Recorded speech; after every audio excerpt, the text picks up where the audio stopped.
coming up next on The Health Hustle. I've never had like a home. I've lived so many different places and had so many different houses and apartments and stuff.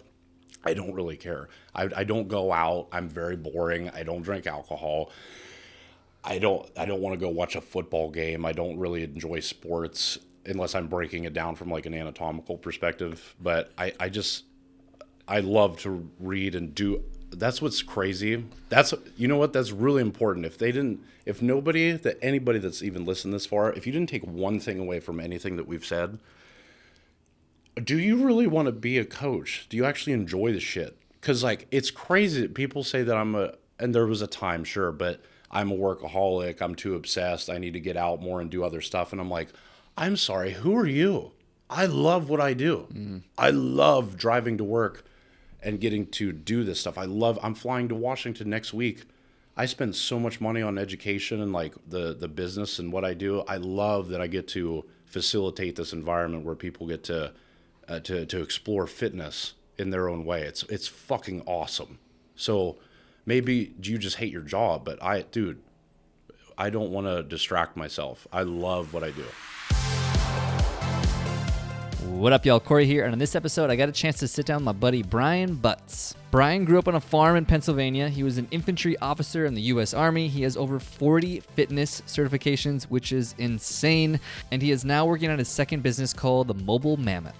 Some of the things that we get into on this episode are early entrepreneurship in his family, the downside of being a people pleaser, the 3 types of coaches, what it means to be a techer, the difference between compression and expansion, why communication is essential to be a good coach, what he learned from old dead guys, the biggest lesson from being in the military, the power of language, his happiest moment, how being obsessed is actually a superpower, the cost of creativity, how to be useful, surrendering control, and so much more. One last thing, if you're a health or fitness professional and you're having difficulties getting leads, one of the most common reasons that I see this is not having a well-defined niche. If you go to the link in the description, I have a free 3-step process that walks you through exactly how to get clarity on which niche is best suited for you and your business. Without further ado, let's go. Brian Butz, welcome to the show. How you doing, brother? Do you want to wear those? You don't have to. It's totally up to you. No, I'm good as long as you can hear me okay. I can hear you great. Okay. Yeah, you don't want to mess your hair up. So you weigh about, what, 240? It depends. On a good day? 250 maybe? Yep. You can probably deadlift, what, 700 pounds? Yeah, 710 was the most, and I think some people say, I'll get a lot of shit for that because it's on a trap bar. Oh, I don't care. If you can hold 700 pounds with your body, I'm already impressed. And then on top of that, I know because I've seen photos, unless you AI'd this, you can do the splits. Yeah, which isn't necessarily a good thing. Damn. You got a lot going for you. Strong, mobile, massive. You're actually, ironically, the person I just had in the show is probably one of the smallest people I had in the show. She's like, I don't even think 5 foot. And you're a mammoth, literally. So I'm excited for this. Thanks for being on the show, brother. Thanks for having me. Yeah, man. Where I want to jump into, though, is the message we want to make sure people get is the truth about coaching and what it actually means to be a coach. But before we get into that, because I know that's a huge topic for you, and I know it's something we'll dive pretty deep into, though. Before we get into that, though, I want to start off with just asking, do you have any sort of entrepreneurship in your family? Or where was the first time you noticed entrepreneurship in your life? Yeah. So my dad had a masonry company. And I say masonry, but we did anything that made money. Cut grass, block, brick, real stone, fake stone, building decks, putting in yards, heavy equipment operation, digging, like anything really construction-wise. And so my dad was like kind of half-ass trained by this guy named Freddie Milani. Did you say half-ass trained?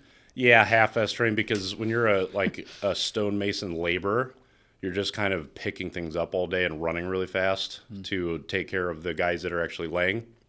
And so laying the stone or the brick or whatever.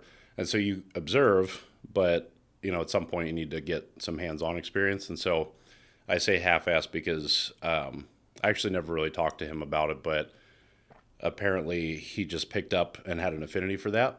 And so he worked 2 full-time jobs for 10 years, I think a little over 10 years. So he would work at a carbide plant at night, like on a metal lathe.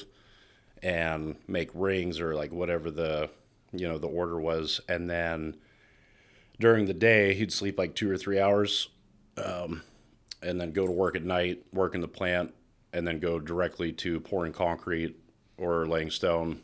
And he worked for a guy for a while, and then he ended up laying the stone way better. And then more and more, like, people were asking my dad to lay the stone on the house, and they're like, we just don't really want the other guy that you work for. No offense to him, but yeah, so my dad eventually just took the step and started Butz Masonry. What do you think you learned from him in those days of watching him, for one, sleep for 2 hours? That's crazy. But then two, building his own business. How to work, which is like, that's the gift. Work with your hands, work labor. Your mind, how to shut off, how to pick up heavy stuff, and how to be disciplined, and yeah, just work really hard. Because I grew up on a farm as well, so sometimes when he would get, and I'm not exaggerating the story, like we would get done, and then his dad would need help, my grandfather, so we would stop after work, and he'd already worked 8 hours at the carbide plant, and then poured concrete for 10 hours in the sun in July, and then we'd bale hay, and then he'd get some rest, and then carry on. So what's the dark side of that, though? Like, that's great. I think good work ethic, I think that's important, but what's maybe the downside? Well, it's an interesting parallel to coaching, because I think coaches gravitate towards more of a personality type of people pleasing. So they can only be worthy of love if they're doing something for someone else. And I think, and it's really uncomfortable, but when your ego goes away and you recognize that you're actually testing things to see if they work on your client, so that you have a belief so that you can do that. And that can come in a bunch of different ways, but human beings do that. We test things out on other stuff to lower the threat level. And so when you become conscious to that, I don't think that's a negative thing. It's just, as soon as you come conscious to it, though, it's like, you best change that shit. So I think it's a developmental part of coaching. Interesting. So do you think that there's too many coaches out there that are testing things on clients as opposed to testing them on themselves? I can't answer that, but it makes sense. And I think too many, maybe a better word to describe that would be normal. And then, but as soon as you become conscious to it, then you have to make that shift. So I think it might even be a developmental part of the process. Like you're an OT, man. So it's like, you learn this stuff in school, kind of, and then you go out and you shadow maybe. Yep. And then you start to implement, but then you start to bend and flex. And I think at that bend and flex moment, that's where you start to make that transition or shift. So with coaching, it might look like, just so we're not so like out there, an actual granular example is like, when I started at Gold's Gym, I already had an exercise science degree, or technically it's a physical education and sport, because I was going to be a gym teacher, because that's who inspired me. And I looked up to a lot. Frank Kremnes, he's a strength coach. And is this in Pennsylvania? Yeah. Okay. Yeah. And so I think the granular example is like when I already had that degree, got out of the military, and then got a job at Gold's, you tend to teach to your clients what you do because it's what you know best. And that leads into the confidence thing with coaching, because there's imposter syndrome. I have to sell things. I have to speak for myself. I have to ask for things. So there's a lot of like the psych stuff. And, it's very terrifying to be authentic. And so the point is, after I started there, I just started teaching people bodybuilding, because that's what I've always done. And then other than the military, like that kind of stuff, but that was like a totally different mindset. And then you take your first TRX cert and you're like, dude, there's this whole other world now. And so on Monday morning, stop traffic and put on your seatbelts, because all of Brian's clients are going to be doing TRX stuff, because I just learned a bunch of new shit. Yeah. So that transition from that stuff, and then you go take a bunch of education, hopefully, and you start to integrate that and synthesize it, and then you become, you know what OPEX is? Mm-mm. Okay, OPEX is this really great coaching system, And it took me like 2.5 or so years to actually do it. Not that it takes that long, but COVID did hit. And then I did the project a couple times because the other psychological trait, perfectionism, right, which stops people a lot and makes programming quite complicated for some people, myself included. So you don't want to let the client down, and then there's this judgment because they actually make you submit a project. Like you actually have to take the material, which is an anomaly. Not that this is good, good or bad or better or best or whatever, but you basically have two types of education. One where it's going to take some time to actually, take in and then review and then practice and then implement and then refine. And that takes a hot second. And then there's this other stuff where it's like, hey, this is a 2-day workshop or whatever, and put this in your toolkit, and maybe this will give you some good stuff to do, right? Depending on what part of the journey you're on as far as coaching. So James Fitzgerald I think he was the original winner of the CrossFit Games, or he won, the CrossFit Games way, way back. And he started this coaching education company called OPEX. And that was something that really started to shift my mindset around coaching and get a little bit more holistic with it and have a system in place for not only the actual deliverable, the training, but also the business aspect of it. So they had 3 modules: the coach, the client, and the business person. I don't remember what they called it. And so long story short, I love. And I just gave a sales meeting to, I came in, it was awesome, to all the On It coaches, and talked about, sales scripts, and like I'm writing a blog, which I'm also finding that I really enjoy. What's your blog about? Anything. I tried finding it. Is it online? I haven't posted anything yet. Oh, so got it. Yeah, I'm sure we'll get into that with the tech stuff and how many times that's changed hands, and like Squarespace to MailChimp to blah, blah, blah. Yeah. But so the OPEX system, and I was telling these guys and gals at On It, which I'm very privileged to be. It's really cool. And like, cause I don't have all the answers. I'm just talking to people, but those are my people, because when I was working on a W-2 at On It, before I went to Law C and started, and now I'm an S Corp and stuff, that was like, those are my guys. Like, those are the people I was around and coaching classes with and doing 130 workouts with Rain Train and doing like 400-pound squats and stuff. So I know all these people, so when I was talking to them, I was like, there's 3 different types of coaching. You have a technician, which is somebody that's just starting out, essentially. That's the TRX Brian from Gold's Gym, to loop back.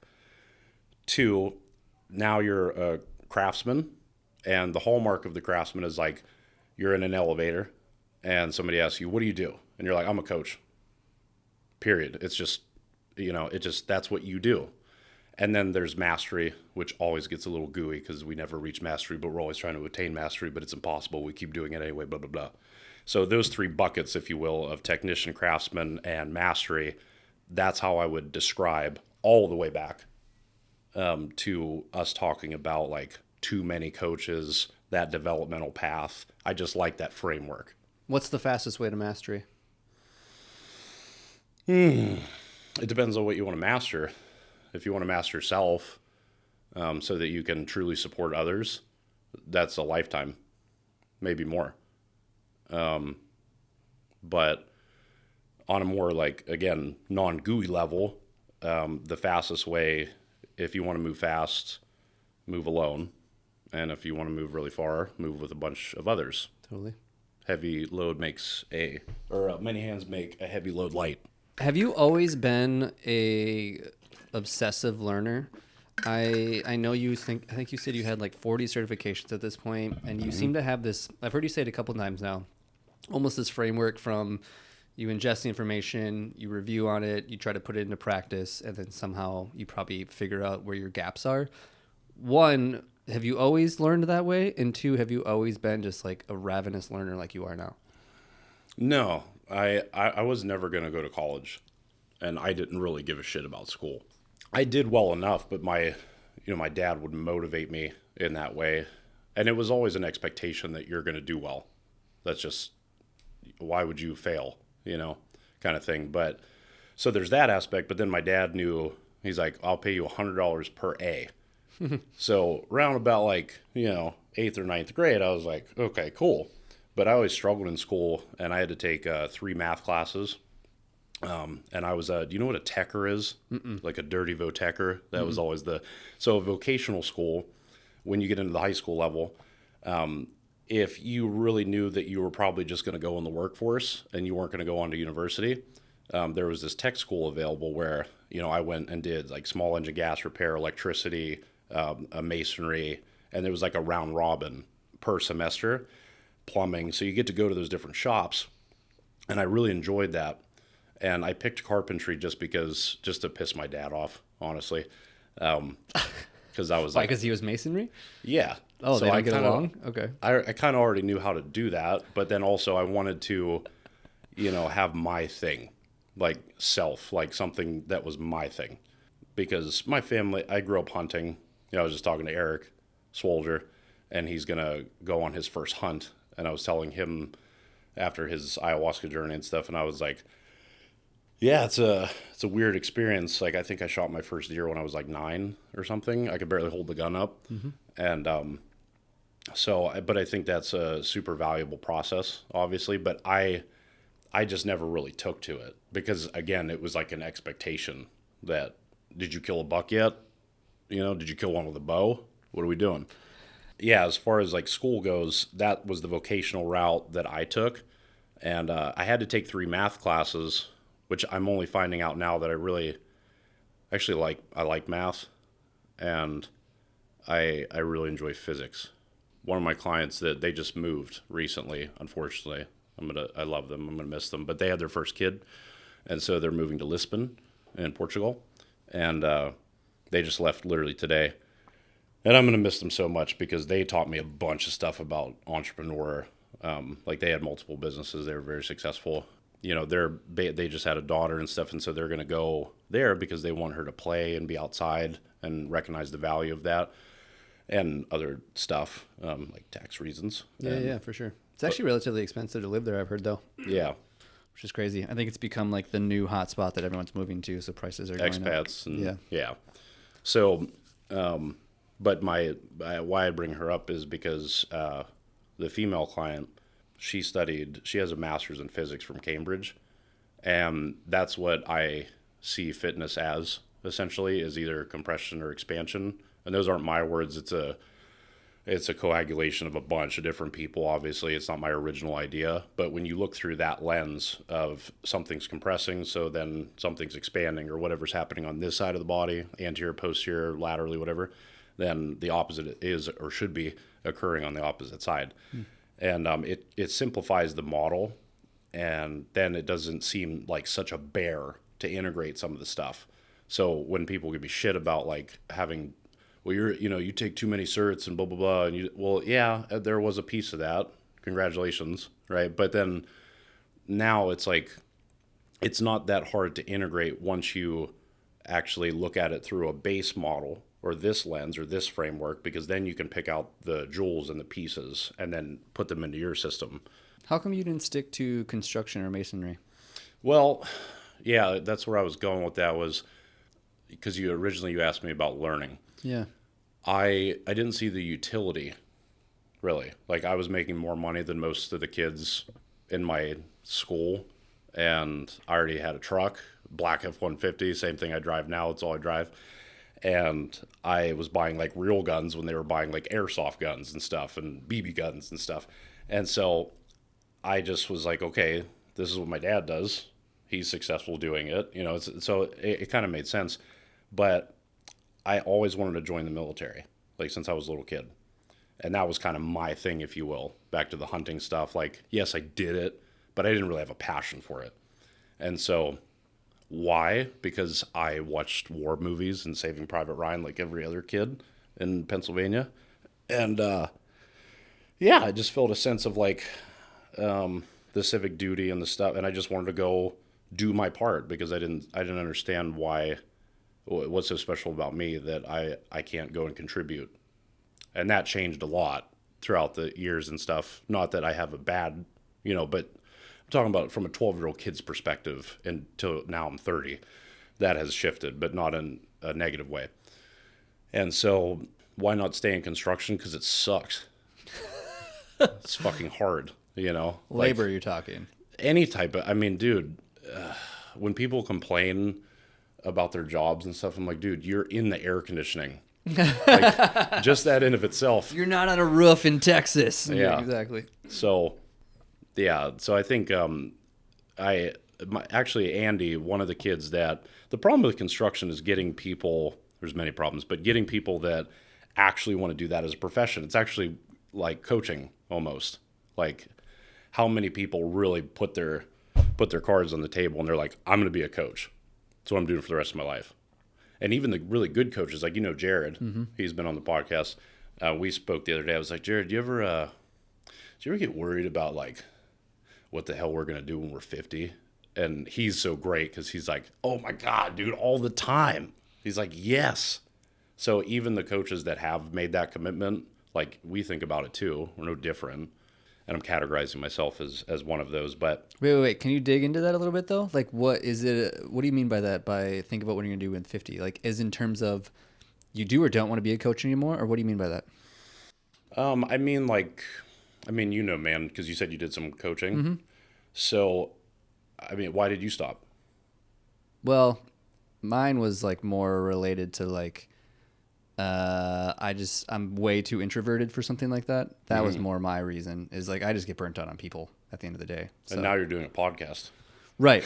Which requires like 4 conversations every three weeks. So Okay. It's like, I can get away with it. Yeah, no, that's. I was joking with my girlfriend this morning, actually. I think she's a chiropractor, and I think she has like Oh, cool. 70 some patients today. And I was like, I'm going to talk to 3 people today, and I'm going to be great. Yeah. So that was a big piece of it for me. It was just too much people. Okay. Yeah. That totally makes sense. Like, and that's a great point, because you have to have that personality essentially to. Actually, Louise, my one female client, the one I was telling you about, the master's from Cambridge in physics, like, she said, I didn't realize how important it was to communicate as a coach. Like, you can know all of the different tools and different systems and stuff, but if you can't communicate, or as my surrogate dad, Steve, says, like, if you don't have good bullshit, like, you can't talk to people back and forth, man, coaching's gonna be tough. Like, you might connect to some of the introverts, or you could run like a S&C factory style, hey, we're not talking, like, who Landmine University, have you ever seen that? This is stuff Jared does on the barbell. Yeah, I've seen the movements. So Alex is a strength coach, and he came to Onnit to teach that course. And like, one of the first things he said was like, I know we're at Onnit, but we're just going to like learn and work out today. Is that cool? Like, nobody's going to be crying and shit, And he was just totally joking. Like, Alex loves Onnit and stuff, but that's good. It was kind of funny, because like, he's very effective at what he does. He's an awesome strength coach. I picked up so many cues, and he taught a great course. But yeah, you definitely have to be in that mode. Like Claire, I know she's been on the podcast. Mm-hmm. She's very, very extroverted. Like, she can talk to anybody. So that's definitely a component. But by the gods, what was the original question?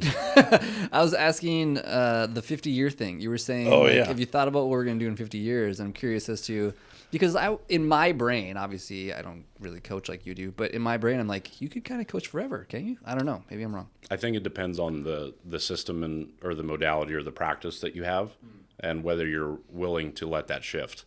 Got it. Depending on where you're at. So if you're a bodybuilder and you're at Gold's Gym like Brian, and you do a bodybuilding show and you get up to 270 pounds and you're teaching people, like, you're the big dude at Gold's Gym. That's why I got hired. The guy was like, yeah, we need a big guy here, but I'm really not, I forget how, like, you got stereotyped, bro. Yeah, a little bit. Big time. No, I said, like, I don't see myself as like a big person, because I'm in my mind. Like, I don't, you know what I mean? Yeah. But my mom's side of the family, they're just big people. You know what I mean? So I'm Polish and German. So, like, the genes are there. And when people ask me, like, I can't tell you, man, the last time I lifted a heavy weight, like anything over 20 pounds. Like, I'm just a big boy, right? So now if you're a bodybuilder and then you're not Charles Glass, right, in California, and that's what you do, and he has a very specific target market niche, and he's the mad scientist in there to, like, if you turn your pinky this way a little bit, it'll give you more rear delt activation. unless you have a very specific niche like that, then it's going to be tough to keep up the schedule. I mean, look at she's a DC, your girlfriend, and Lane, chiropractor at Anna, he's the same way. Like, you see a lot of people. So if you turn that to coaching, it's a little bit more, I mean, that's open to interpretation, but I would say that it's a tad more physical if you are, and here's that word again, good. I try to get rid of that as much as I can, but like if you're in the zone, if you're there with your client, if you're actually listening, if you're on the ground, like looking at their heel, if you're sweating as much as they are, and I'm not saying that's a requirement, but dude, I used to burn through like 4 shirts a day at Gold's because I had 7 clients, and then I taught cycle class and fit class and burn class. And it's just like if you're in it and you're focused, then it's pretty draining. It's a little different than just working for 8 hours in a different place. Not that it's harder or whatever. It's just, who cares? It's just different. Yeah. So the idea of doing that until you're 50, but you don't have the body that goes along with what you would use as a selling technique. Totally. And that's what I really appreciate about Dr. Kelly Starrett. He was one of my big like inspirations in the beginning, and now I have his cell phone number. And I talked to Kel, and for the first time, did you just call him Kel? Yeah, that's his nickname. That's what his friends call him, Kel. That's hilarious. Anybody who doesn't know who he's talking about, the supple leopard, I think he goes by. Mm-hmm. He wrote a book. He's really into mobility, but that's what you're talking about, right? Yeah. So he was one of the first guys to like. He's probably, don't quote me on this, but he's the reason there's lacrosse balls in gyms, just in the rack, because I think he's told a story one time where he bought like 100, he could buy 100 lacrosse balls because they're super cheap, because he recognized he comes from a rolfing background, which is very intense, like your blades, your elbows, like you're going to get in there and open that tissue up. I forgot about that till you just said that. Do people still do that? Rolfing? Yeah. Yeah. Wow, I haven't seen that in forever. Mm-hmm. Crazy. Okay, go on. And I think ART is close to it, like something very like intense and manual, and you're just busting through stuff. Right. You know what I mean? Not that I'm an LMT or anything, but so it's just a little bit different than a Theragun. And so, yeah, Kelly was the first guy to go like, I need something more intense than a white foam roller. Like, I'm working with CrossFit athletes, not with somebody that's like has osteopenia or they're 60 years old or they had cancer or something. Like, we need some more intense tools for the job. So, I read his book like 9 times. He did such a great job. So when I talked to him, I had a point to that. Kel. Yeah. What were we talking about before?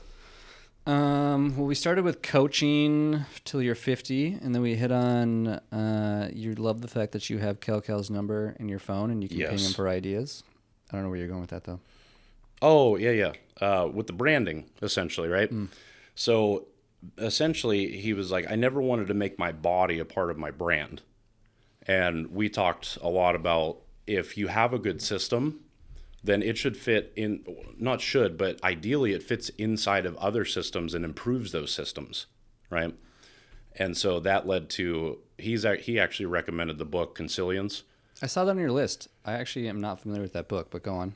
Yeah, it's just a unification of all knowledge, or we should be able to take 2 ends of the spectrum or multiple disciplinary or different modalities or schools of thought. So you can get a DC, an osteopath, a chiropractor, right? All those people together, a PT, a coach, and they're all having the same conversation. At baseline, they generally accept the same premise, right? So it's not a fitness book. It was just like, does that model work? Because it should be a deliverable that works for everyone if it's a really good system. That gets lost in like translation a lot of the time, because like people will complain about, functional patterns, or there's like been a bunch of shit talked about on it. So way back in the day when it was more started about what is this big stick club thing that you're, flowing around, and then, this system sucks, but this is really good. And it's like, it's all the same shit. It's just expressed in a different way. And I think people mismanage that with branding and what you do for marketing. So like Seidman, Dr. Joel Seidman. Mm-mm. So he's He gets a bunch of shit, man, because he'll post stuff online with a trap bar of an NFL athlete, and he's like hitting them in the head with a Bosu ball. Okay. Yeah. And see, and that sounds crazy to us, right? And I'm not saying that I advocate for that, but I'm saying the thought process behind that is we don't know contextually who that client is. We haven't assessed them. We have no idea, like, patient history on what that person's experienced. And it's one glimpse in time. It's 30 seconds on Instagram. And people forget. It's like, dude, the whole reason he's doing that is so that you talk shit about it. Right. So that it gets attention. Yeah, yeah. And I just think, and I'm not speaking from a pedestal, man. That was hard for me to learn, that there's a business hat, and then there's like marketing, and there's the actual thing that you're doing. And so, and that's tough, especially if you're doing it on your own. If you have a business partner, if you bring somebody in that, hey, you do the marketing. I'll be the creative and do the blah, blah, blah. Ooh, it's hard to wear both hats. Do you know Paul Saladino? Yes. Carnivore MD guy? Mm-hmm. Have you seen his content? No, I gravitate towards more like a Gary Vee. Okay. Yeah. The only reason I bring up Paul, I love Gary Vee, but the only reason I bring up Paul is that I think he has done an incredible job of exactly what you're talking about. He basically just posts things that they make you angry. They're very like, they get you to feel emotions. Mm-hmm. Let's just say that. And it's very intentional, right? It's like, is your baby food making your child's taint shorter? Like stuff like that, right? It's like, just like, what? Look at the Liver King. Right. Right. Or That's Rich my Piana. point. That's my point, right? Is I think when I see what they're doing from my marketing brain, because that's what I do is marketing, I respect the fact that they're playing the game only if it leads to something that I think is actually good in helping humanity, right? Yeah. Like that's where my piece of it is like, if you're doing this to direct somebody because like you're trying to be rich or famous or push some trash product, or you're in some, I don't know, network marketing thing that nobody wants to be part of, like F off, right? Mm-hmm. But if you're doing it and there's something there where it's like actually helping people, well, whatever, cool, way to play the game. Like that's how I look at it. Yep. So yeah, I don't think one of my clients taught me that, but I like his thought process. He was like, you can't actually manipulate anyone into doing anything. So yeah, you're attacking reptilian parts of people's brains that targets in on health, wealth, and relationships. But if you're not selling a piece of shit car and you're a hell of a salesman and you're also selling a really good vehicle that's going to support the family, that's fine. Totally. But that's hard. And you have to be an informed consumer. There's a responsibility on both ends. Like my girlfriend, she loves, the green stuff, and she's very into like the holistic health approach and gut issues and cyclical issues and blah, blah, blah. And she got this like bio, whatever. It's like a healthier Windex, you know what I'm saying? From the chemical aspect. And then they posted a video online that had these two microscopes and with the bacteria, and they sprayed it.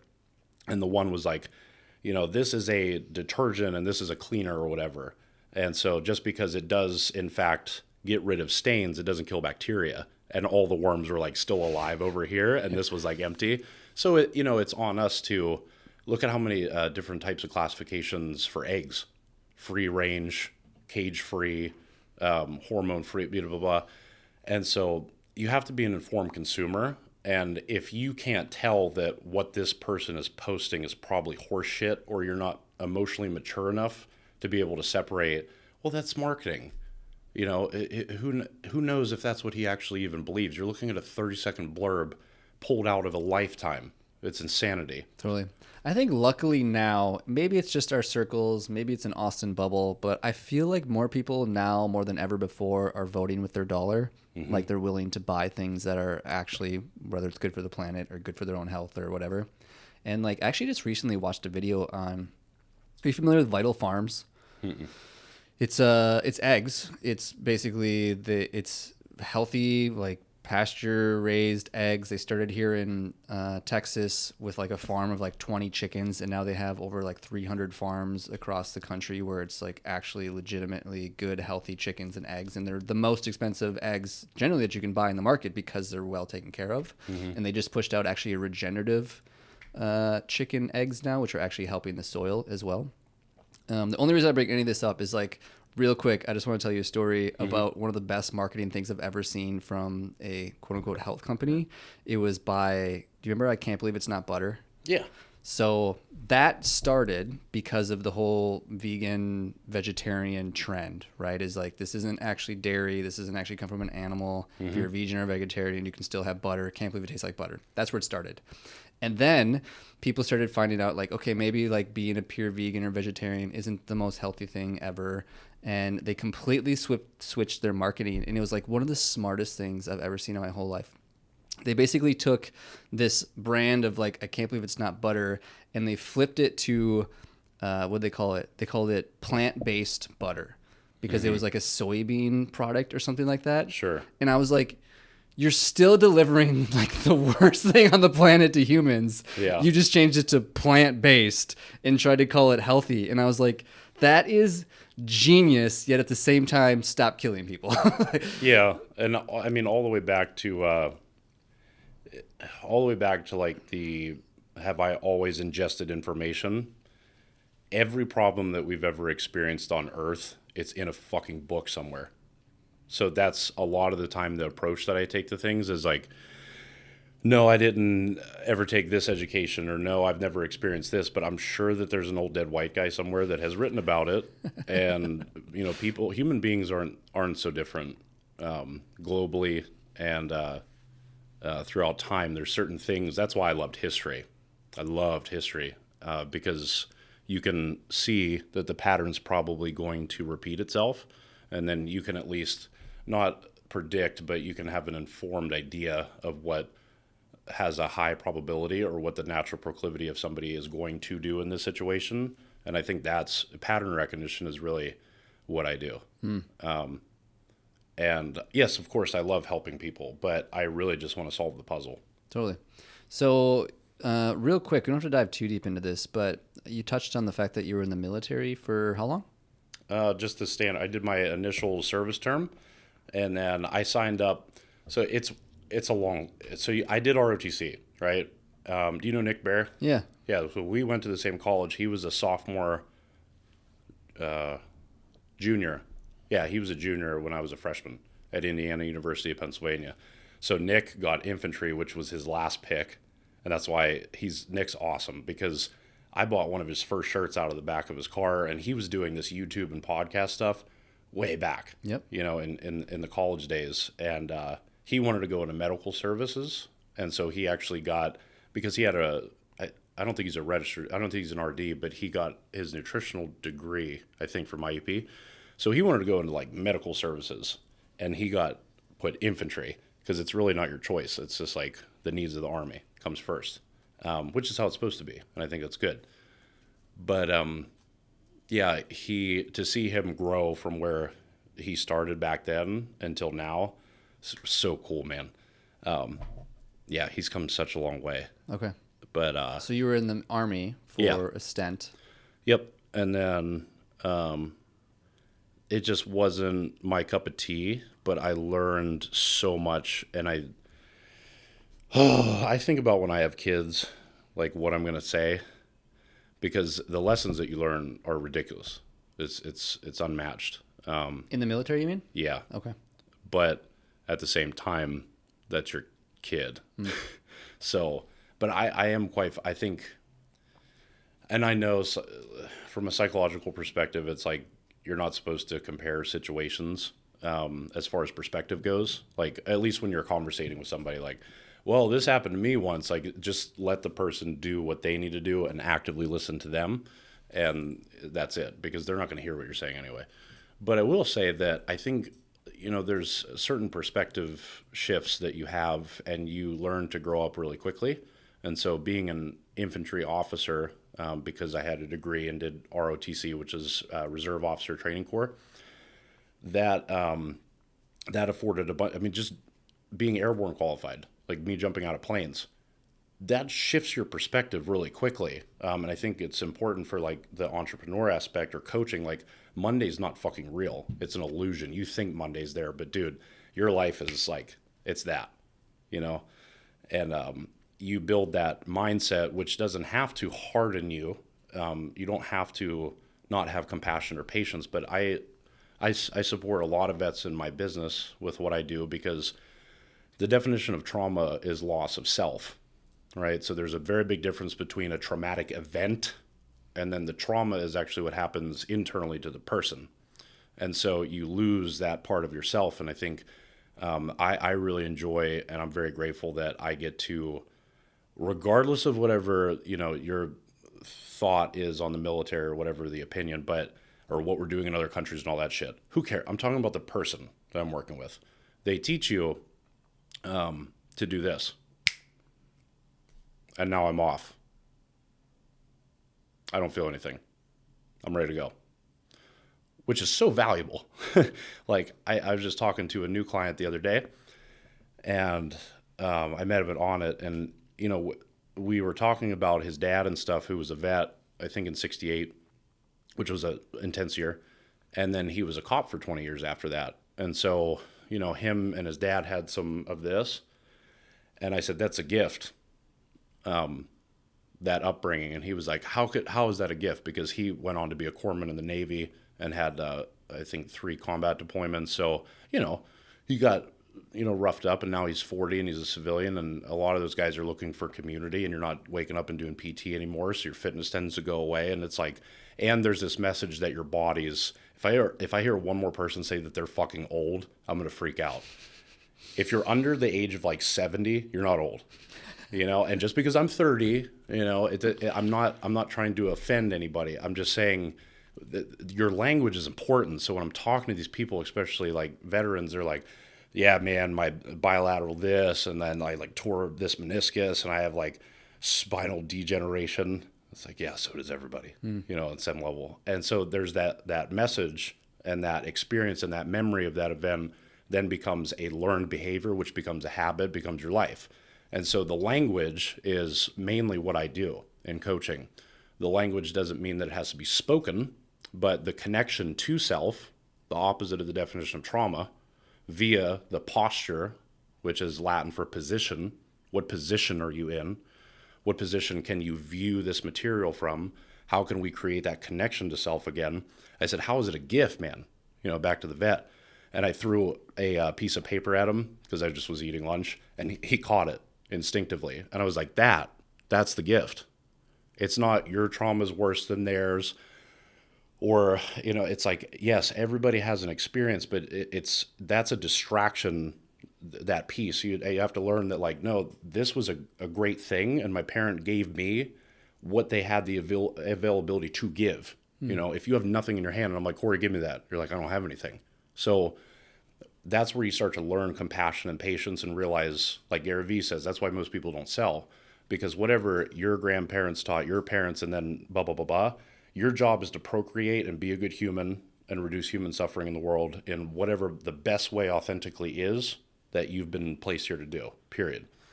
And so, just guiding guys out of that and saying, like, dude, there's still a mission. You're still a part of a team, and we're going to create connection to self. And it's going to be meaningful work because I'm going to teach you how to slow down, not speed up, and do harder, faster, stronger, as nasty as you can go. Which is why my business is kind of weird because I, like you said, I'm 250 pounds and have this beard and stuff. But man, most of what I work on is breathing and isometrics and building a base of support with sustainable effort cardio and education and helping people reroute their communication system and giving them reference centers outside of the gym so that they can come back to that position. And that's why I love PRI so much. So I am currently mesmerized by everything you're saying right now, and you opened the worms, a circuit in my brain for a moment there, and maybe I misunderstood it, but that's why I want to double tap on this real quick. I think anyone listening in the show is obviously interested just in health and wellness in general, and one of the things you said, because I'm also obsessed with language. I'm very, very, very obsessed with it. Almost to the point where, real quick, this is kind of a silly example, but my girlfriend, I had like my nose was running the other day, and she's like, I think it's allergies. And I was like, nope, I don't think it's allergies. And the reason I fought against that is because I didn't want to believe it was allergies, then for leading to potentially actually having allergies just because she told me I had allergies, right? So I fought against that. Might be a placebo. Right. And that sounds silly. It honestly, to a lot of people, probably sounds freaking crazy. But like, I think about that stuff all the time, is like just the power of the word and the language that we use. So I'm obnoxiously obsessed with it. But I've never thought about it, and this is where I'm going with this, is that you talked about posture and positioning. And so my question is are you as obsessed, because you also, from what I heard, don't think language is just verbal. Language could also be positioning or posture, right? Or way of communication. Are you also obsessed with that as well? Yeah, and I'm not, I don't think I'm saying anything like super profound, but movement is like that saying a statement like that necessitates, like I saw something on IG this morning that was like, I say this all the time, breathing's important. It's like, yeah, cool, but what does that mean? Like, how do you integrate it? Why is that important? Can you teach it? Do you practice it yourself? And so there's a lot of weight and responsibility there, which is why I think a lot of people don't coach until they're 50, because the weight and the pain sometimes, it's a lot, you know? So yeah, anyway, the point is, with the language, yeah, absolutely. I'm just as obsessed, because I think, again, we as human beings try to reverse engineer problems based off of, that's a standard model, right? Okay, this is the one end of the extreme, this is the other, this is the center. Now, how do we backwards plan and figure this thing out, right? So we try to look through that lens of black and white. So this person has knee pain. All right, let's get myopically focused on the knee, run these orthopedic tests, and see what tissue's tight, what's loose, and then what is the norm. And then we implement treatment protocol to fix said knee, right? For whatever reason. And I think this is a little out there, but I think it is just changing communication. I wouldn't say that one thing is better over the other. There's just different tools. But if you're a hammer, everything looks like a nail kind of thing. And that's like the very beginning of the coaching, the technician stage. But then you start to see, you're like, I remember when I got up there on certifications and I took one and I was like, man, like, what else could I really learn? It's like, God, dude, you can only hinge and squat and lunge so many ways. And so I think what we're talking about is getting to the root of the onion and not stacking shit on top of shit, right? So that's why I got obsessed with the Postural Restoration Institute and Ron Hruska, the creator. And I was very lucky because one of the guys at Lost Camp, he's a great licensed massage therapist, and he's very good at PRI, and he's local here in Austin. His name's Everett, Tier 1 Performance. And he's actually, I was asking him a bunch of questions, and I think he went to William St. Mary. He's a very intelligent fella, and he also liked philosophy, and he's also jacked. And he also has a autoimmune issue where he can't sweat.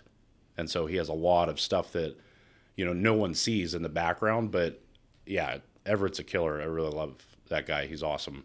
And so I was asking him all these questions. As you could probably tell just off this podcast, I talk too much, or a lot at least. And I was asking Everett all these questions, and he was like, man, you got to check out PRI. He's like, go take one of those certs, man.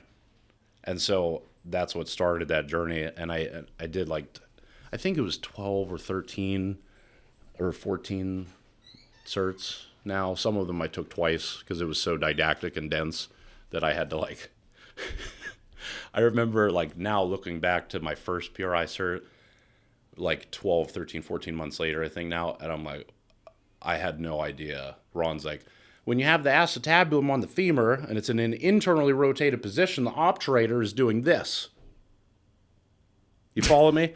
And I'm just sitting there like, yeah, because I didn't know the language, right? So the language piece, and back to is movement a language? And that's a common thing in health and fitness, right? I think it's a way to express to yourself a different language so that you can have a different associative pattern or memory with an event. Paul Chek talks about this a lot, the present, what it represents, and then the past and how that apex of the and it just keeps going around. And so that's why I laughed at one of your questions, because it was like, tell me a time that you were at your happiest or the most happiest you've ever been. And I'm like, dude, right now. because talking to you and having this conversation and being present, my brain isn't anywhere else. And that's the best feeling, man, when you're not exhibiting stress adaptations, whether they're from an internal family systems model or cognitive behavioral therapy or whatever someone diagnosed with you or whatever injury that you have or what event happened to you this morning that pissed you off that lit you up here and now you're not actually here. It's like actually being here and being present. That's the goal. So when we're trying to bring communication and learning, it probably needs to be on the parasympathetic side of the house, on that dimmer. We probably need to position or posture someone in, we'll say, the highest probability of success position where they're not over-threatened, but they are challenged. So once that challenge gets too great, then they go back to pattern because safety is first, right? Maslow's hierarchy of needs. And so attachment theory, and that's why I focus in on a holistic approach with the family and all this, and everybody that has a credit score and a pulse now is read like the body keeps score, and it's like, yes, it does, but what does that mean? How are you implementing that, right? And so it's funny because it's true. Yeah, it's like there's a lot of books, and some of the most successful entrepreneurs that I've ever talked to, you know what Landmark is? Yeah. So it's a personal development community, if anybody doesn't know. Yeah, and they focus heavily on what? Language. Mm-hmm. And I took, Mark England? Mm-mm. He has he segments out. These are passive language words and active language words. Mm. And so, man, yeah, the communication that you have with yourself, and you can see that with movement. You can tell immediately, like, that guy probably hates himself, right? That person moves very fluidly, but it's almost too fluid. Mm. Those are great conversations I have with, like, higher level coaches, that it's like flow is good, but flowing all the time is not good. Have you ever been to the Texas State Fair? No. You should come with me. I would love to sit down on a bench with you and just watch people and judge them from afar. Yeah, it's a problem, man. I can't. I watch movies and I look like, where's that left hip going? And like, how is that person standing? And yeah, it's a lot.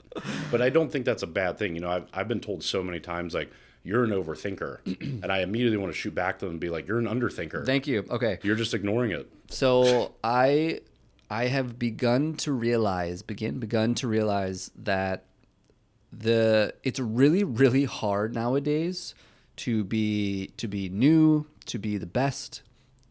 What's left in the market, if you can call it that, is being different. Mm. And the people that are different are generally obsessive about something. And so, like, that's a compliment, honestly, at the end of the day. Yeah. So. Yeah. I think, like we talked about Elon or, Van Gogh, who's like Starry Night. He cut his fucking ear off.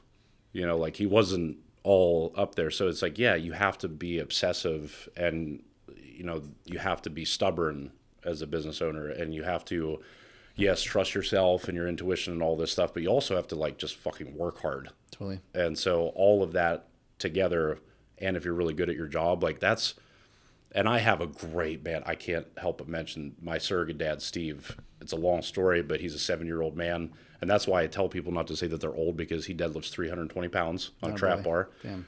He was a nationally ranked triathlete, and he can do 12 clean-ass pull-ups with no momentum. And he's 70. And he's literally my best friend on earth. He saved my life. Is he here in Texas? In San Antonio. Okay. He's a commercial real estate broker. Mm. And that guy has taught me so much stuff. But, he does it in a way like I do with coaching, where he punches me in the face, but then he hugs me. Mm. And we have a business hat where he's like, okay, I'm going to tell you something you already know. You ready for the business hat? And I'm like, I have it on. And he's like, yeah, I'm 70, man. He's like, I don't know shit about Instagram and funnels and stuff. But he's like, starting the Broker's Breakfast Club and being a damn good broker at what I do and having a good referral network, that's kind of what he's like. I have a website that I got like 25 years ago. And so I gravitate towards that message. However, that is why it's fun, because it opens up an opportunity to challenge him and go, well, if you can help more people and scale your business, especially in coaching, because commercial real estate's a little bit different of a business, obviously. Not that I know shit about it, but coaching's different. It's like, okay, that's why I left Gold's Gym, because on it was free education. We had Dr. Romanoff come in and teach the pose method like every other weekend, because John Wolf and Shane Hines brought really good educators to come in, because that's a base of, you know, the 5 on it education pillars is action is leadership, right? And give to empower, and unity and diversity, and balance and harmony. And it's like the education was a sender. And so when people say that, like, I take too many certs or whatever, I'm a generalist, because I had just started training this new guy. He's 30 years old. He's had like 8 companies, I think. He ships products out to 28 different countries.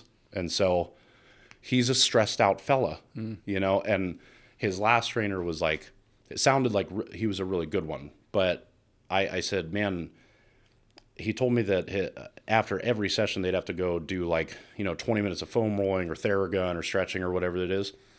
And I was like, back to physics. Okay, this guy's already really compressed, because supposedly 70% of muscular tension is neurological. And these are the kinds of discussions that I get into, and why my assessment protocol is like on average 3 hours. And people look like I'm crazy. And that was funny at the sales meeting on it, because I said, who thinks that's crazy? And it was like, yeah. But I said, guys, the first 45 minutes, I just, you know what I do? It's insane. I talk to the person. I sit down and I want to know the person that I'm training. Do you have any kids? What do you do? Where did you go to school? What color do you like? You're formulating those patterns so that you can reverse engineer and support the human, because that's your job. And so long story short, the assessment protocol, all this, it's like knowing that human being that you're working with. The assessment is always ongoing. Every time they pick up a water bottle, if they have to elevate and overreach, right, to open a door or something, like, you're always watching your client. So you're constantly getting a new assessment. And there can be table tests where you're checking IRER or abduction or whatever. But then there's just like, how is his language today? How does that person, what's the energy feel like? And people say energy, and it's like, we don't even know what that is. It's like literally a made-up concept in physics to try to explain our universe. And we have good evidence to support, and that's why I love science, because it's non-biased of emotion. It's just, does this shit work or not? Okay, cool. It doesn't work. Get rid of it. It says a lot about honestly, why I got out of personal training and coaching, I guess you could say, in general, is like everything you're describing. It takes a lot of, in your words, energy. It takes a lot of effort, like, to notice and pay attention, to really be present with somebody, and to actually give them really quality care. So yeah, I admire that, man. I have a round of rapid fire questions for you. Okay. So it's whatever the first answer is that comes to mind. What's your best business advice? Work really hard to know yourself better. What's your best marketing advice? Be so fucking undeniably awesome at what you do that you don't have to market. Have you read that book by Cal Newport? Be So Good They Can't Ignore You? It's one of my favorite books. Favorite part about entrepreneurship? Freedom. When are you the most productive? Whenever is required. Good answer. Who is your inspiration? I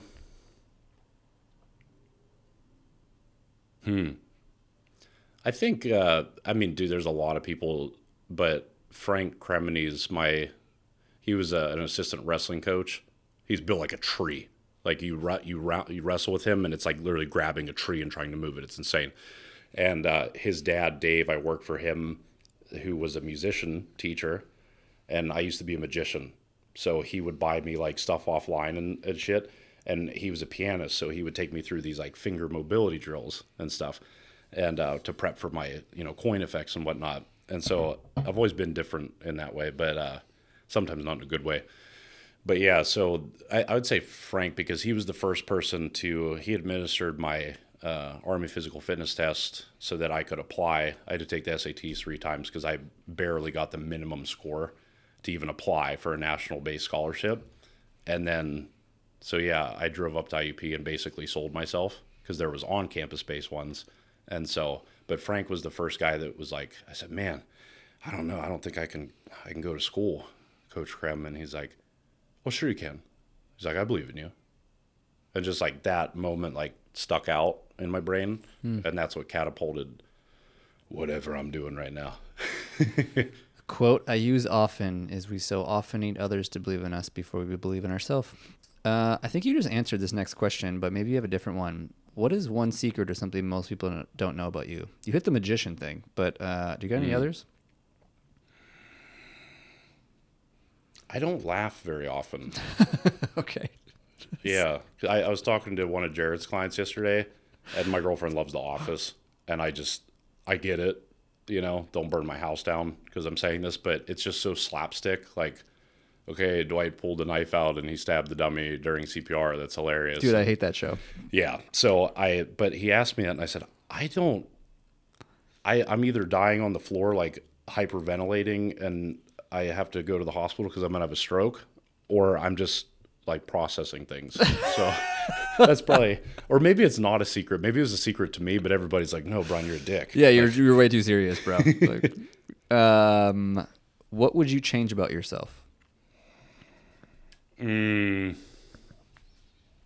don't know.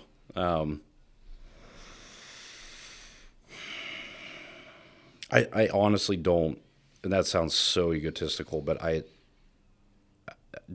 hope that, how about this? I hope I can sustain, I hope I have all the tools and the strength and the endurance to finish the mission.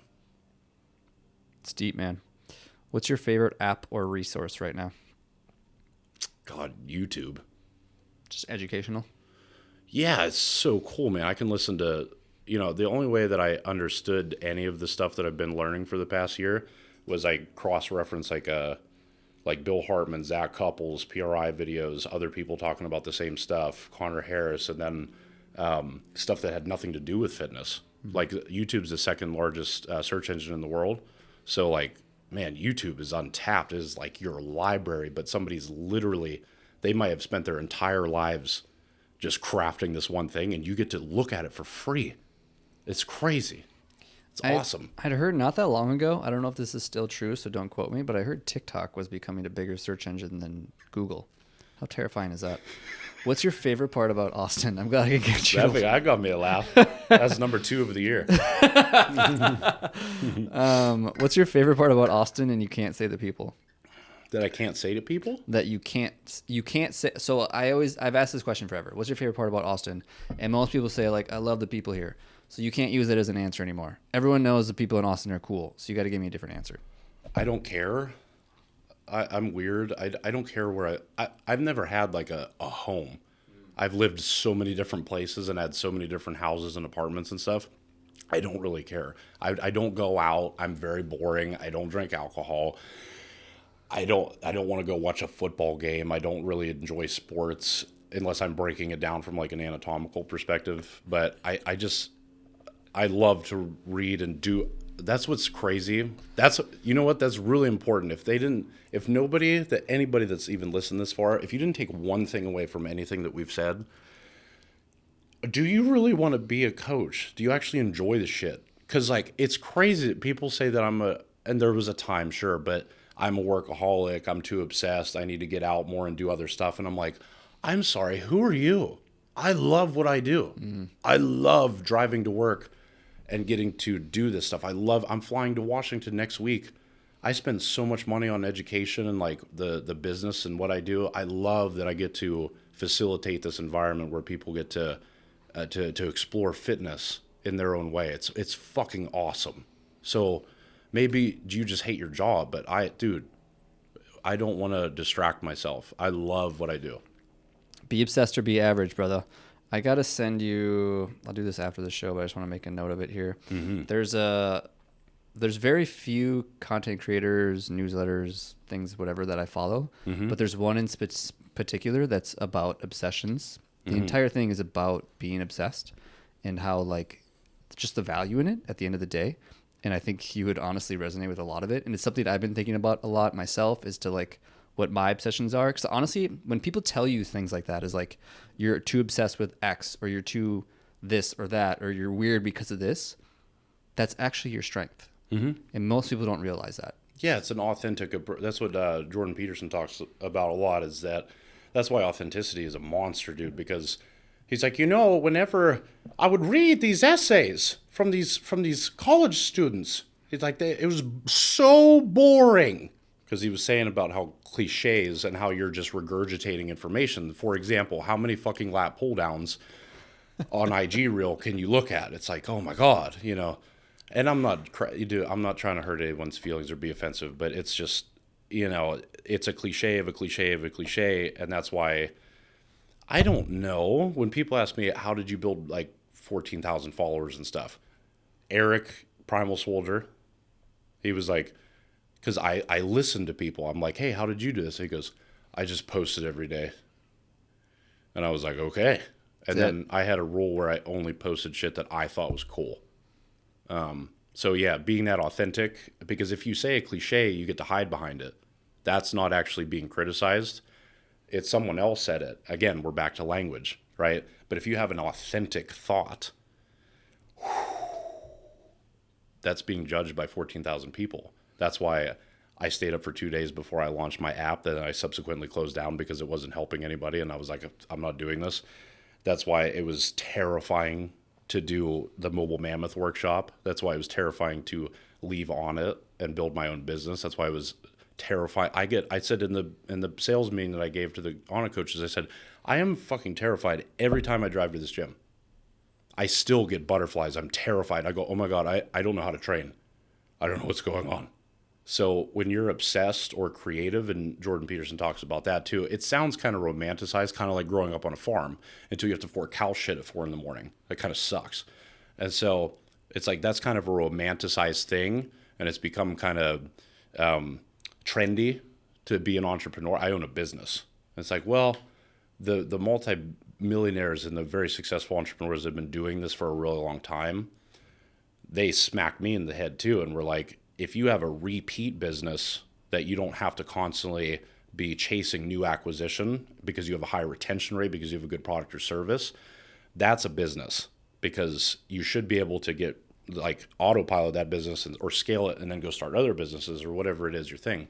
But yeah, I think being creative isn't what it's all cracked up to be. It's actually, that's where a lot of the work comes from that influences me, I'd say, is the drama of a gifted child. And Dr. Gabor Mate, internal family systems. It's like being creative is like and that's why I think it's hard to connect when you're trying to talk to somebody, especially in the medical profession, like that kind of stuff, or when you're hearing people. Like, these people become a part of your lives if you really care about, what you're doing with them. So if you're creative, it's like, this external event is my finger and it touches Corey on his forearm. Now, if he's not creative, then he's probably not very sensitive, right? And sensitivity, not in a bad way, or it doesn't have a negative connotation to it. It can, but it inherently, just objectively the word, it just means that you're aware, right? You can process things. You're aware of many things. And so it's like, to a normal person, you're just touching the outside of their forearm and there's nothing wrong with the top layer of their skin. It's fine. But for a creative person, you're going to touch a 3rd-degree burn that's fresh. And it's the same external event. But so being creative comes at a cost, and sometimes it's not fun to be a business owner, and no one talks about that shit, but in an authentic way, that you like are constantly sick in the bottom of your stomach, because you're like, I hope I make payroll this Wednesday. I hope this deal closes. I hope this person doesn't go on a vacation and then I hope I can process all of this information and actually deliver it and practice it myself. It's like, dude, it's intense sometimes. That's why 97% of businesses fail their first year. And I mean fail as in like Chapter 11 bankruptcy, not like they don't make money. Like the other 2%, like they level out, and then maybe 1% is successful, but then they die next year. It's freaking hard. Elon Musk said, I think, and I quote, somebody asked him, like, what's starting a business like and running it and doing those companies? And he was like, it's like staring into the dark abyss and chewing on broken glass. And I was like, yes, that. But there's also a bunch of freedom in that, and that's the great part, is you don't operate inside of the box. But yeah, make no mistake, it can be extremely painful, and sensitive people tend to have, a higher percentage of mental health issues and substance abuse issues, and But that's the volatility that it's required, right? I would say required to do a business, because you have to take risks, right? Or you need two people where one person is like the data analyst, or is like the number cruncher, and is like, did this funnel work? What does this look like? Okay, how are these ads doing? And then you have this guy that I gravitate more so towards, of like, I'm thinking 30 years down the line. But that inherently comes with an issue, because if you don't see a sign or promise of that thing working, and you've already looked and shot all the traps and been like, even if we implement 7 different contingency plans or courses of action, there's no way in hell that's going to work. Like, being a business owner doesn't make sense. Like, logically anyway, but emotionally, it might be the only thing that saves the person. You remind me of Stephen Pressfield calls it the resistance. Yes. Is what you're talking It's a about. fantastic book. I've given that to so many people. The short story for anybody that's never read it is that you basically, it's the analogy that he uses is every day you wake up and slay a dragon. And the dragon doesn't go away. Is you wake up every single day and you attempt to slay this dragon that's blowing fire in your face and wants to kill you. And that's the resistance. And we all face it. We all deal with it. And you're given the choice every single day if you want to slay that dragon, and you can or you can't. It's totally up to you. But that's kind of what being a business owner is every day you're like, all right, there's that dragon again. Here we go. Like, and sometimes you fail miserably. Oh, yeah. And then you immediately forgive yourself, and you're like, well, that doesn't matter anymore because it's gone. Let's go do this. Yep. And yeah, I think that's a really important statement, not just for business owners, but people in general, is once you realize that this problem is, and what you perceive to be a problem, once that's replaced by the next thing, and if you hang your hat on emotions that are based on a roller coaster of an event that's outside of your sphere of influence or locus of control, man, you're going to be miserable the rest of your life. And both of those equations, both of those situations or scenarios, both of those archetypes are going to be painful. But one, you get to have what you want. You actually get to be successful. So it's still going to suck, but at least you get to win. You actually put yourself in a position where you can achieve the thing that you're actually trying to do.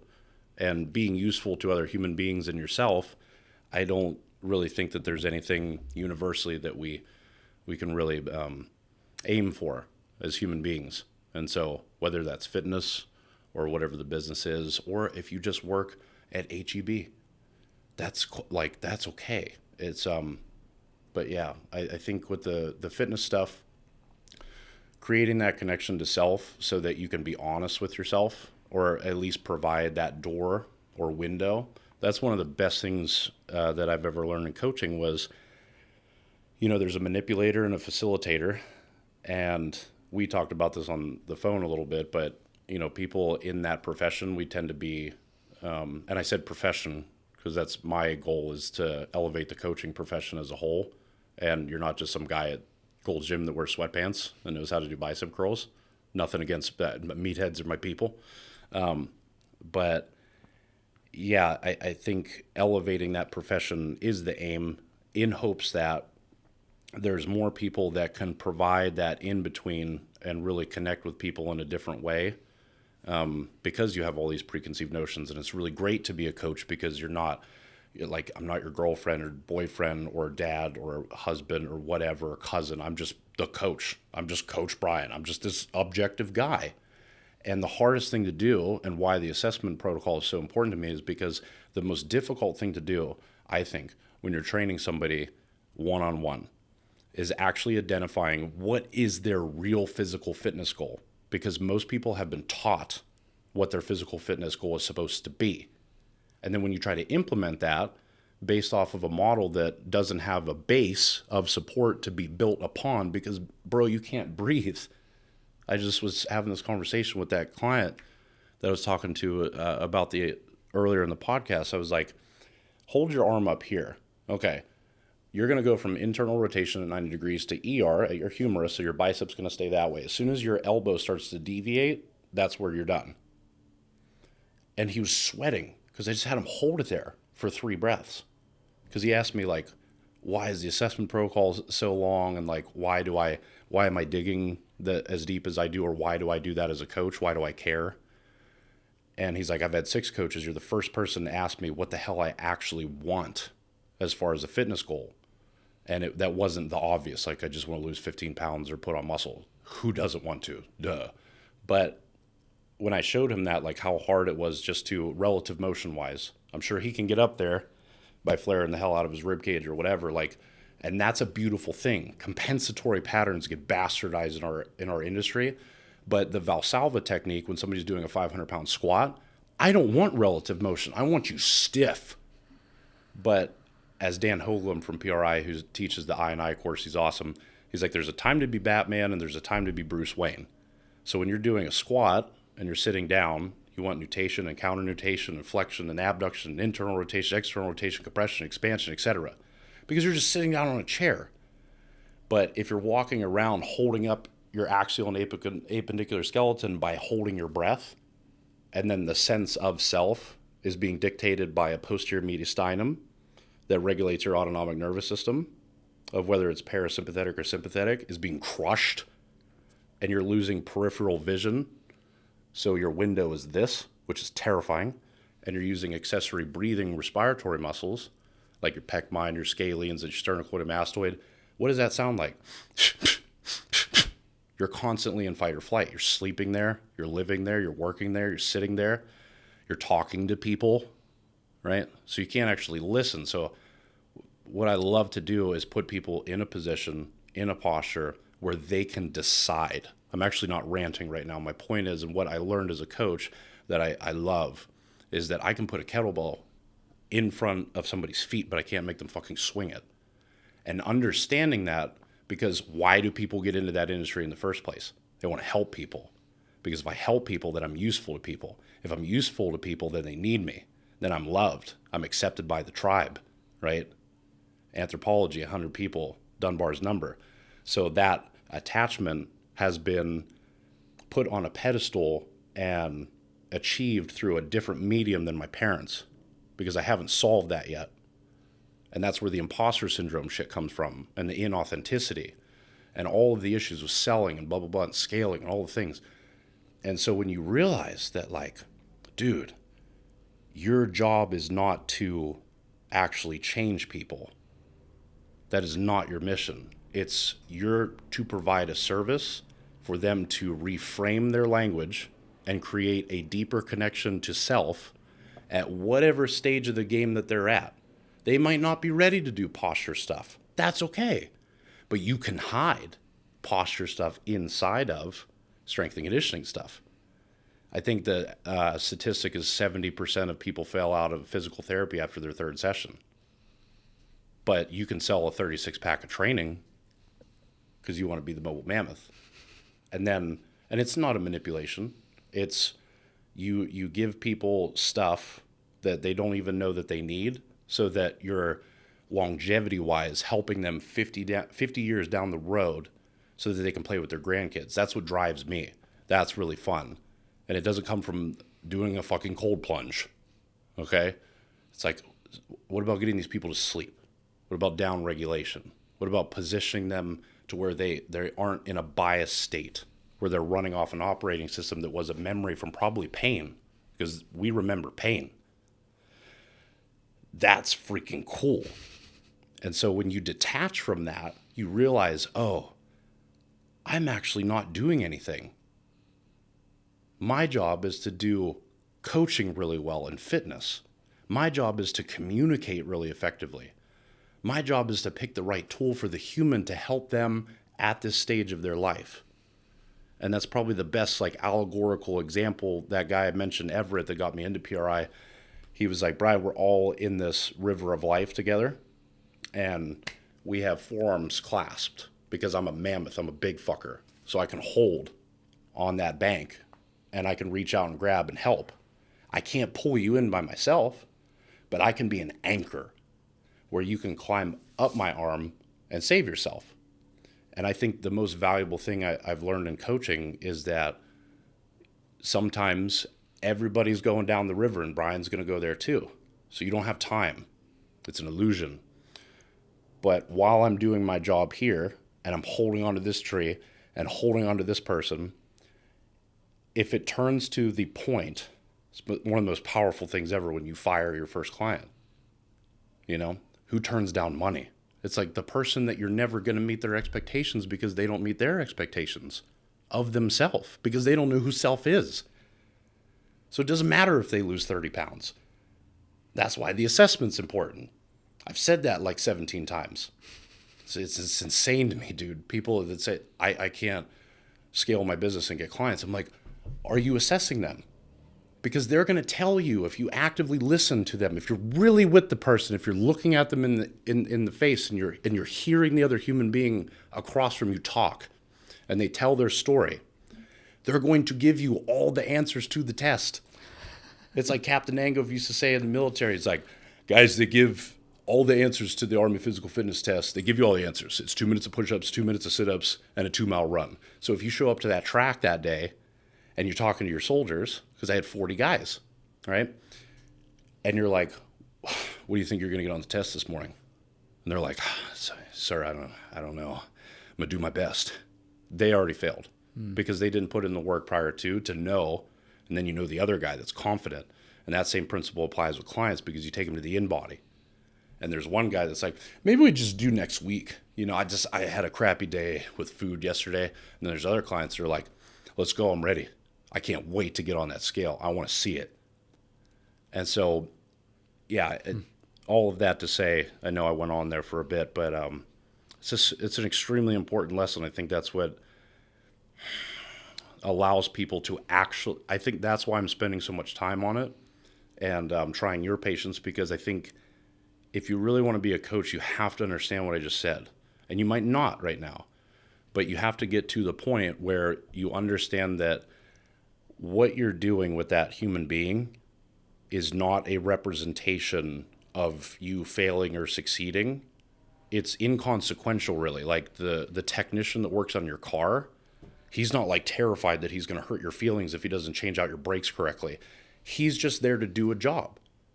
The guy that has a chain of stores, right? That guy, he's in the middle. He's the craftsman, because he's looked at like 6 different types of ways or modalities and reversed engineer, and he's practiced. He's like, I'll tell you what, I think those 2 methods are the best. So that's why I started a chain. And then the master is Elon. He's like, fuck all that. We're not using gas cars anymore. We're doing electric. And so, anyway. I appreciate that, man. I can't wait to read your blog, is all I'm thinking while you're speaking here. There's a depth of knowledge to you that I think is great. I have one last question for you. Before I ask that question, though, I want to acknowledge you, man, for your commitment to learning, for your commitment to service and helping people, for trying to be more than your average coach, for going out of your way to look at every detail of how you can make somebody's life better and help them move better and to help others move better, for deadlifting a lot of weight and also being very mobile, and for showing up today. Thank you. Thank you. Appreciate it. Last question. Before I ask it, what's your plug? Where can people find you? On Instagram at the Mobile Mammoth, or I just changed technology. I just got the DNS and the Squarespace, bought Google and blah, blah, blah. TheMobileMammoth.com.